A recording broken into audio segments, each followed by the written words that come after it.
Backwoods Teacher. We're going to continue today with our examination of the Holocaust and its meaning to history and its meaning to the present day. There's a great deal of literature related to the Holocaust, and I do not expect you to write this down, but I do expect you to follow along with it. This is a piece that was written to explain how society tends to turn its back on members of its own society because they are separated by different things, different beliefs, different activities. First, they came for the communist, and I did not speak out because I was not a communist. Then they came for the socialist, and I did not speak out because I was not a socialist. Then they came for the trade unionist, and I did not speak out because I was not a trade unionist. Then they came for the Jews, and I did not speak out because I was not a Jew. Then they came for me, and there was no one left to speak out for me. If that last one was a little confusing because it was using terms that didn't make sense, I found another one that might be a little more appropriate to the high school age. One night they came for the squirrels. They all seemed to disappear. The rabbit's wife said, "We should do something. They're taking away all the squirrels." "Quiet," her husband said. "Worry about your own kind. Who knows what the squirrels have done to deserve this?" The next night, the dogs began to disappear. All right, these are the goals that I would like you to accomplish as we get through this activity today and possibly tomorrow. What are the traits of a totalitarian government? What is meant by that, and what are the characteristics or traits? What were the steps of the final solution? Question mark. Whoops. How were each of the steps implemented? How did they make them happen? Give 2 examples for each of how they put them into place. Why do you think the order of the steps was important to the accomplishments of their goals? They go in a kind of a specific order. One's necessary for the other. Why? Examine the Einsatzgruppen documents and explain how they shed light on the role of this part of the final solution. And the last one, how did information technology play a part? These are the steps of the final solution. These steps were not necessarily spelled out in some document, but I've gathered these from everything that I've come across as a teacher, and they make sense. The first step was identification. The second step was the Aryanization of business. The third step was Kristallnacht. Then the relocation to the ghettos of Poland. The Einsatzgruppen, or actions groups or death squads, ran throughout the whole thing. They were sort of a simultaneous step. And the final step was the liquidation of the ghettos to the concentration camps.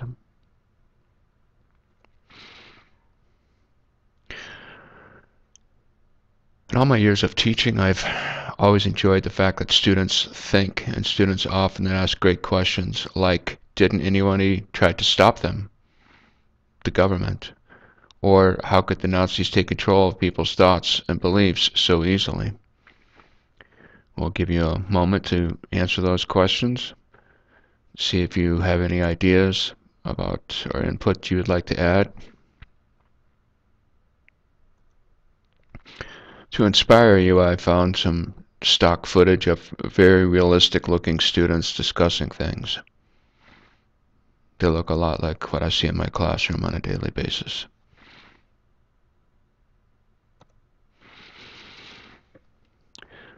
The answer to number 1, there were people that tried to stop them, but they were labeled as anti-German or socialist and cast as enemies by the German propaganda machine and were driven out or arrested. The answer to number 2, the people let them. People don't like to think. It's easier to follow. It's easier to retweet than to think for yourself. It's easier to blame someone else, to think that you are being kept down. We call this peer pressure. Okay, a totalitarian government or totalitarianism is a political system where the state holds total authority over the society and seeks to control all aspects of public life. Some traits of a totalitarian government. That's one of the things I wanted you to know. Well, in order to have control over Germany and implement the final solution, Hitler and the Nazis had to have total control over the people, over the society, and over the government. There had to be no argument, protest, no dissenting views, no one arguing, no one coming up with a different idea. They had to control the beliefs, values, education, and religion. And most importantly, information, data, the news, statistics, and less obvious information like train schedules, information about people's wealth and assets. They had to have control over information on things like the census, the population. An even more unusual aspect that they were obsessed with was genealogy, the past census, people's bloodlines, who they were related to, and how they were connected. As a teacher, one of the things that I think is important to allude to is that the Nazis were greatly afraid of history. They were afraid of knowledge. They were afraid of books. One of the first groups that they eliminated or took control over were educators. Book burnings were one of the many activities that young Nazi students were encouraged to take part in. Book burnings would be fun. Who wouldn't like to take all of our scummy books that our irritating, annoying, bossy, sarcastic teachers make us read and carry around and take them out and burn them and laugh because the teachers can do nothing? Wouldn't this be fun? All those sucky stories you have to read, all those terrible books. But once those books are burnt, what's next? That's the question to ask.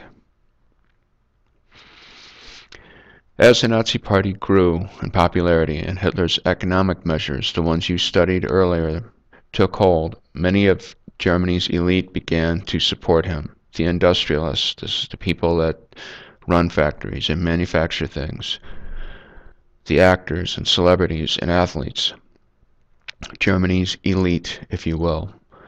There were companies that insured the concentration camps. I'm not really sure why they needed to be insured, but this did happen. There were banks that were willing to handle the wealth confiscated from the Jews, and one very important company that had been formed in Germany would greatly help the Nazis to control and manage information. That company is called IBM. Computers did not exist at this time, but there were data management punch card machines that greatly assisted the Nazis' obsession with data. It enabled them to identify every single person with Jewish ancestry and round them up. It enabled them to control the trains and every other aspect of German life. You have this, so stop writing. This is from an article related to this. It says, I was haunted by a question whose answer has long eluded historians. And let's get someone else to read instead of me. Let's look around the room, and that kid over there, you start reading.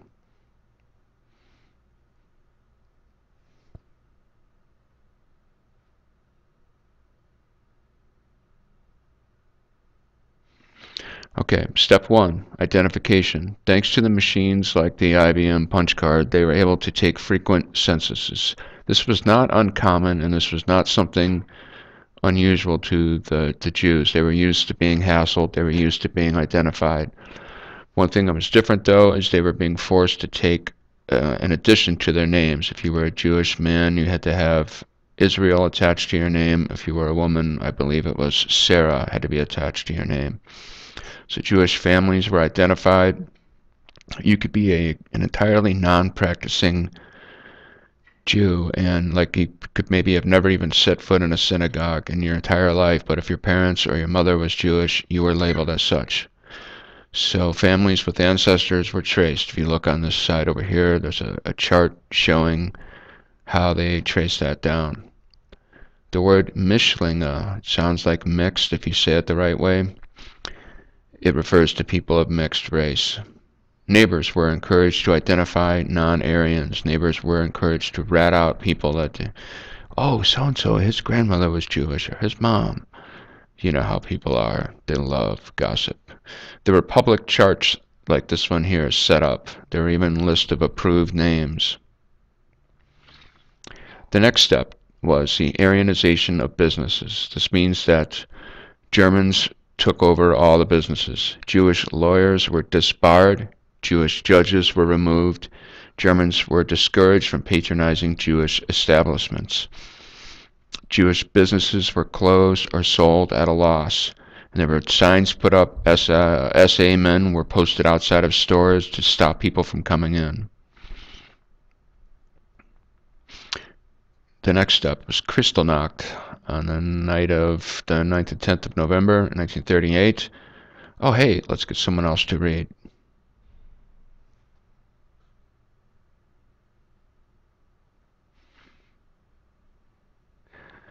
The next step was the rounding up and sending of the Jews to the ghettos. The ghettos were in Poland, outside and away from Germans' sight and knowledge. Jews were allowed to bring some belongings. Their German property was confiscated, so if you had a nice apartment, that apartment was given to a German family. The ghettos were sectioned off neighborhoods. The idea was to isolate them from the public and begin the process of confining them. So the ghettos represent they're being removed from Germany and crammed into a smaller area.